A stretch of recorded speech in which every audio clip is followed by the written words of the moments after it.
जो कोरोना की शुरुआत से ही खुद की जान जोखिम में डालकर लोगों की सेवा कर रहे हैं। लाखों लोगों की जिंदगियां बचाने वाले डॉक्टर्स ने भी कोरोना के चलते जान गंवाई है। कोरोना महामारी के दौरान ड्यूटी करते हुए अब तक कितने डॉक्टर्स ने जान गंवाई, इस पर सरकार और इंडियन मेडिकल एसोसिएशन आमने सामने है। केंद्रीय स्वास्थ्य राज्य मंत्री अश्विनी चौबे ने राज्यसभा में कहा कि 22 जनवरी तक देश में 162 डॉक्टर्स ने कोरोना के चलते जान गंवाई है, जबकि आईएमए का कहना है कि 734 डॉक्टर्स अपनी जान गंवा चुके हैं। आईएमए ने चिट्ठी लिखकर हाई लेवल कमेटी बनाकर इस मामले में जांच की मांग की है। और हमारे साथ इस मुद्दे पर चर्चा करने के लिए दो खास मेहमान जुड़ रहे हैं। डॉक्टर जयेश लेले हैं, सेक्रेटरी जनरल हैं इंडियन मेडिकल एसोसिएशन के, और अविनाश भोंडवे हैं, महाराष्ट्र आईएमए के प्रेसिडेंट हैं। आप दोनों का बहुत बहुत स्वागत है डॉक्टर साहब। डॉक्टर जयेश, सबसे पहले मैं आपके पास ही आना चाहूंगी कि ये जो सरकार जो आंकड़े जारी कर रही है और आप लोग जो आंकड़े बता रहे हैं, उनमें इतना बड़ा फर्क आखिर क्यों है? ये फर्क हमारे हिसाब से नहीं होना चाहिए। और हम जैसे ही कोरोना चालू हो गया था, जैसे मार्च 2020 से लेकर आज तक हमारे जो 1800 ब्रांचेस ऑल ओवर इंडिया है, हमारे जो पूरे स्टेट्स में हमारे मेंबर्स और हमारे जो लगे हुए हैं, जहां कोरोना का इलाज किया जा रहा था, सब जगह से हमने ये पूरा इकट्ठा करके इसके लिए हमने मार्च अप्रैल 2020 में एक कमेटी गठित की थी। और वो कमेटी के हिसाब से रोज ये जो भी डॉक्टर इसमें मृत हो जाते थे, उनका पूरा हम लोग रेसिडेंस एड्रेस है, काफी लोगों का हमारे पास फोटो भी है और पूरा रिकॉर्ड हमने आज तैयार मेंटेन किया है। पूरा रिकॉर्ड हमारे वेबसाइट के ऊपर अवेलेबल है। और उसके ऊपर हमने जैसे गवर्नमेंट आज उनको मुआवजा नहीं दे रही थी, लेकिन आईएमए ने उनको मुआवजा देने का चालू कर दिया है, आईएमए ने इसके फंड चालू कर दिया है। तो पूरा रिकॉर्ड हम गवर्नमेंट को सबमिट करने को तैयार है और इसके बारे में पूरी जानकारी हमारे पास अवेलेबल है। इसके लिए हम बोल रहे हैं कि ये जो हमारा फिगर है वो बराबर है। इनफैक्ट 734 जो फिगर हमने लास्ट टाइम था, आज के तारीख में वो 741 हो गया है। पूरा रिकॉर्ड हमारे पास मौजूद है। जी डॉक्टर लेले, यहाँ पर आपसे ये भी जानना चाहूंगी कि सरकार की तरफ से क्या प्रोविजंस हैं अगर इस तरह से ड्यूटी पर डॉक्टर्स की जान जा रही है कोविड के चलते? तो सरकार ने जब भी शुरू में आपको मालूम होगा कि फरवरी मार्च में जब भी कोरोना का पूरा ट्रीटमेंट अलग था, पूरे लोगों को मालूम नहीं था कि उसमें क्या क्या दवा यूज करी जाए, क्या वायरल एंटीवायरल दवा यूज की जाए और कैसे क्यों है। तो शुरुआत में जैसे डॉक्टर लोग जो काफी सीनियर है, वो दवाखाना और हॉस्पिटल घर में तभी गवर्नमेंट के लेटर से ही हमने लोगों को बोला कि ऐसा मत करिए। डॉक्टरों को ऐलान किया कि आप इसका इलाज करिए और उसमें आगे जाके गवर्नमेंट ने 50 लाख उनको मुआवजा देने का और इंश्योरेंस निकालने का वायदा किया था। तो आज गवर्नमेंट ना तो आंकड़ा बराबर नहीं बता रही है, लेकिन कितने क्लेम्स जो है वो गवर्नमेंट ने खारिज कर दिया है कि ये बोल के कि ये डॉक्टर गवर्नमेंट में ड्यूटी पे नहीं थे। लेकिन हमारे हिसाब से जो 50% जो डॉक्टर्स है वो खुद का दवाखाना खोल के, मतलब जैसे हम फैमिली फिजिशियन बोलते हैं, जो सीनियर फैमिली फिजिशियन है, उनका जो खुद का दवाखाना ट्रीटमेंट पेशेंट को देते हुए, पेशेंट को डायरेक्ट करते हुए एक्सपायर हो गए बिकॉज ऑफ कोरोना। तो ये पूरा रिकॉर्ड हमारे पास मौजूद है। तो गवर्नमेंट ने उनका जो इंश्योरेंस क्लेम खारिज कर दिया है, वो उन्होंने इसके आगे ले जाके जरूर और चेक करके वो देखना चाहिए। और गवर्नमेंट ने उनको फैमिलीज को वो कुछ इफेक्ट हेल्प करेंगे, ऐसे मैं आशा करता हूँ। जी डॉक्टर अविनाश भोंडवे, आप भी हमारे साथ बने हुए हैं, लेकिन आप पर आने से पहले मैं एक रिपोर्ट का रुख करना चाहती हूँ। हाल ही में बीएमसी ने अपना सबसे बड़ा 39,000 करोड़ का बजट पेश किया, लेकिन मुंबई में कोविड वॉरियर्स खुद को ठगा हुआ महसूस कर रहे हैं। कोविड के मामले कम हो रहे हैं, इसलिए कई कोविड सेंटर्स बंद हो रहे हैं। अब यहाँ पर काम कर रहे कॉन्ट्रैक्ट स्टाफ बिना पगार पर अचानक हटाए जाने की शिकायत भी कर रहे हैं। हम दिखाते हैं हमारी सहयोगी पूजा भारद्वाज की एक रिपोर्ट। जब कोरोना का असर ज्यादा था, तब मुंबई में ताबड़तोड़ ऐसी कोविड फैसिलिटीज बनाई गईं। मेडिकल स्टाफ को कोविड वॉरियर का दर्जा देते हुए इन कोविड सेंटर्स को तैयार किया गया। अब मामले तेजी से घट रहे हैं, तो कई कोविड सेंटर बंद हो रहे हैं और कॉन्ट्रैक्ट पर काम कर रहा स्टाफ बिना पगार अचानक से काम से हटाए जाने का आरोप लगा रहा है।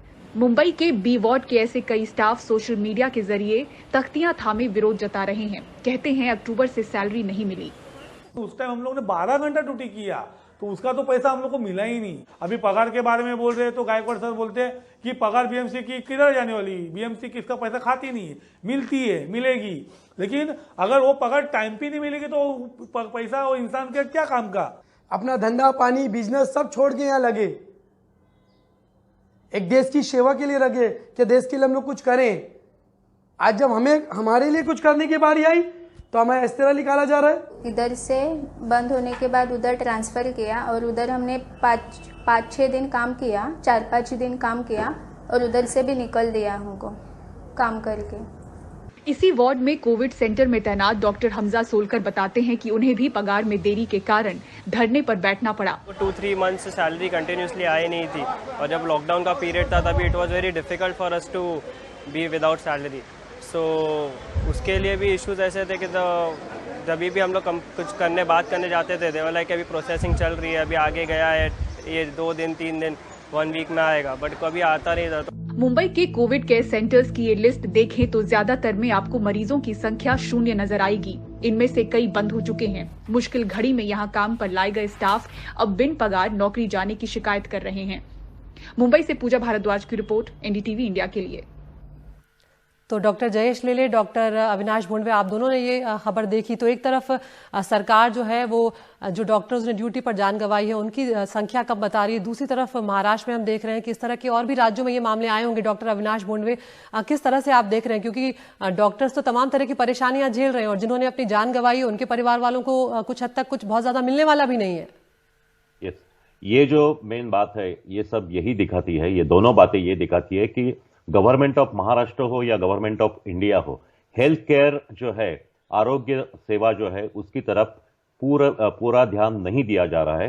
पहली बात तो यह है कि जो आंकड़ों में जो मार्टिर हो गए, जो डॉक्टर्स कोरोना की वजह से गुजर गए, उनके बारे में मेन वजह यह है कि गवर्नमेंट ने जो रजिस्टर बनाया कोरोना के पेशेंट्स का, तो उसमें उनका नाम, पता, सेक्स, बाकी का उसका आधार कार्ड नंबर वगैरह सब है, लेकिन उसका प्रोफेशन ये नहीं दिया है। इसलिए गवर्नमेंट की तरफ से कोई ऐसे खास प्रयास नहीं किया गया कि कितने डॉक्टर इसमें सफर हो गए और कितने डॉक्टर गुजर गए, इसलिए उनके जो आंकड़े हैं वो भरोसेमंद नहीं है। दूसरी तरफ ये बात है कि इंडियन मेडिकल एसोसिएशन ने खुद अपने सभी ब्रांचेस से कांटेक्ट करके जो भी हमारे मैसेज है उससे ये करके सब ये डॉक्टरों के नाम इकट्ठा किए और वो 734 है। अभी डॉक्टर जयेश लेले सर ने बताया कि अभी वो 761 तक गए हैं और उसमें के 431 या उससे भी ज्यादा जनरल प्रैक्टिशनर है कि जो भी फर्स्ट टाइम ये कांटेक्ट रहते हैं, और 35 उम्र से 35 सालों से कम उम्र वाले 25 डॉक्टर है। इसकी मेन वजह है कि गवर्नमेंट ने शुरू से ही प्राइवेट डॉक्टरों को जो पीपी किट चाहिए वो दिए नहीं, आज तक दिए नहीं, और इसलिए ये डॉक्टरों को वो खुद की सुरक्षा नहीं कर सके। दूसरी बात जो है कि ये जो सैलरी है महाराष्ट्र स्टेट की हो या और कहीं की भी हो, उसके बारे में महाराष्ट्र गवर्नमेंट में कभी उसके लिए कोई पैसा जुड़ा नहीं।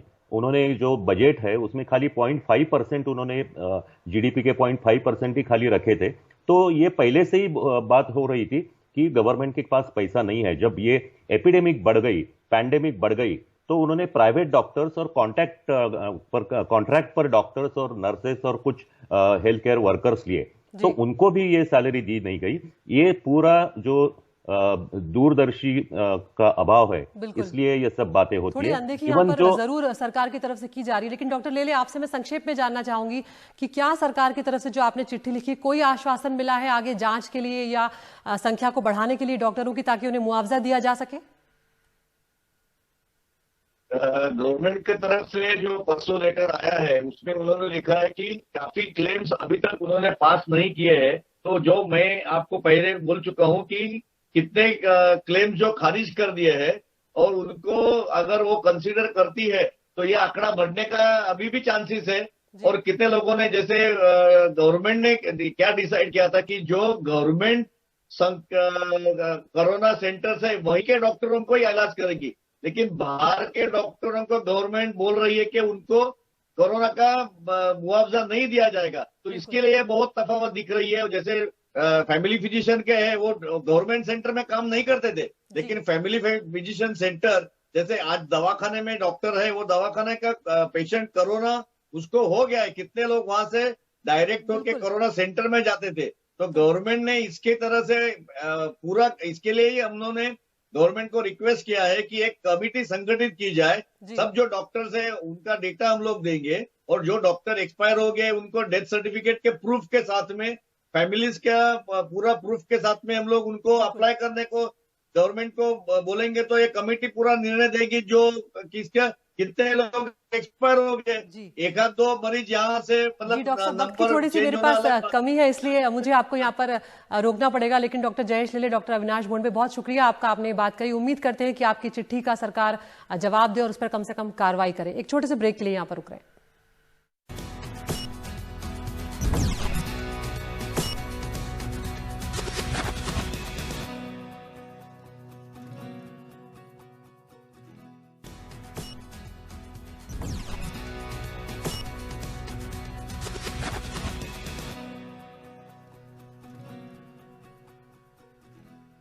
और ब्रेक के बाद एक बार फिर आपका स्वागत है। हम आपके सवाल लेने जा रहे हैं। हमारे साथ डॉक्टर अविनाश भोंडवे, महाराष्ट्र आईएमए के प्रेसिडेंट बने हुए हैं। पहला सवाल दिल्ली से पूछेंगे। नमस्कार, मेरा नाम अर्जुन है, मैं दिल्ली से हूँ।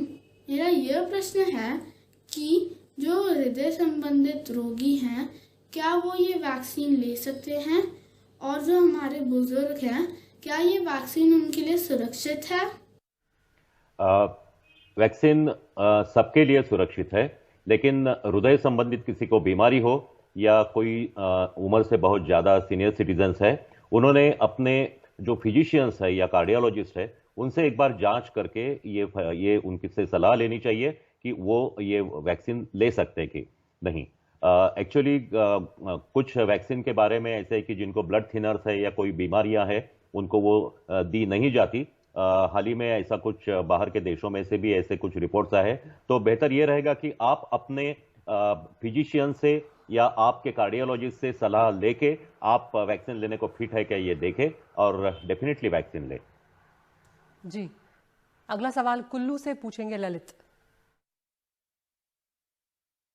मेरा नाम है किरणा, मैं कुल्लू से हूँ। अगर आपके घर में दादा दादी हैं तो क्या स्कूल जाना सुरक्षित है? बिल्कुल सही को आपने सवाल पूछा है।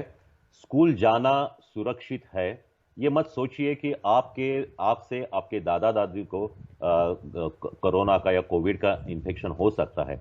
अगर आप खुद का ख्याल रखें, अगर स्कूल में जाते टाइम आपके जो कपड़े हैं वो आप घर आने के बाद चेंज करें, आपके शूज जो है घर के बाहर निकालें, आने के बाद हाथ पैर साफ करें, अगर हो सकता है तो स्नान करें, तो आपको कुछ ज़्यादा तकलीफ नहीं होगी। और आपको अगर आपके साथ कोविड के वायरस आपके साथ आए हैं आपके शरीर पर, आपके हाथ पर, तो अगर आप पूरी तरह से इस हाइजीनिक प्रिकॉशन लेगी तो आपके दादा दादी भी बिल्कुल सुरक्षित रहेंगे।